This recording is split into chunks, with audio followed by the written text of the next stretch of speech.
si Madam Alma po ay nagbigay po sa amin ng 54,000 para po sa uniform ng aming mga manlalaro. Itong taon lang po ito, si Madam Alma po ay nagtuloy po sa amin ng table tennis kasama yung mga uniform ng mga players maliban doon sa kalahatang uniform ng aming mga manlalaro.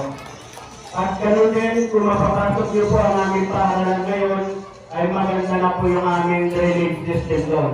Yun po ay pinagawa ng Madam Princess AC nitong taon lamang po. Yun po ay kung nakikita nyo, yun po ay may guber na sa ibabaw. Kumbaga, safe para po sa mga bata. At salamat din po, Madam, doon sa television na ibinigay nyo sa aming mga kaguruan. Yung cash allowance ng mga manlalaro na ipinabot nyo sa aming isa sa mga teachers ng aming paaralan.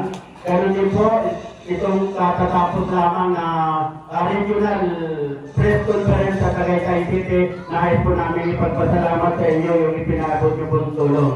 At ganun din po, doon sa 15,000 na itinanid nyo ngayon bilang suporta sa Brigada Eskwela, maraming salamat po, Madam. At kayo po ay mananawang tumulong sa amin, pero kami Madam ay hindi po mananawang lumapit po sa inyo upang humingi ng tulong. Kaya din, nabanggit nyo Madam yung mga ilang gusto nyo gawin sa aming mga pag-aaral. Ayun po yung aming asa, yung Jollibee, ano po yung pangalan ng Madam? Supplies? Yung mga supplies. Makto pala. Makto, yung supplies.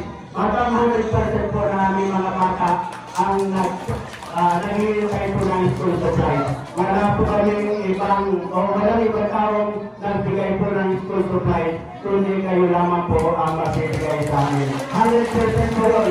Nasa may ulang statement po na bata. Salamat po, Madam, na marami sa inyo lahat. Nanay, happy birthday po muli sa inyo. Thank you po.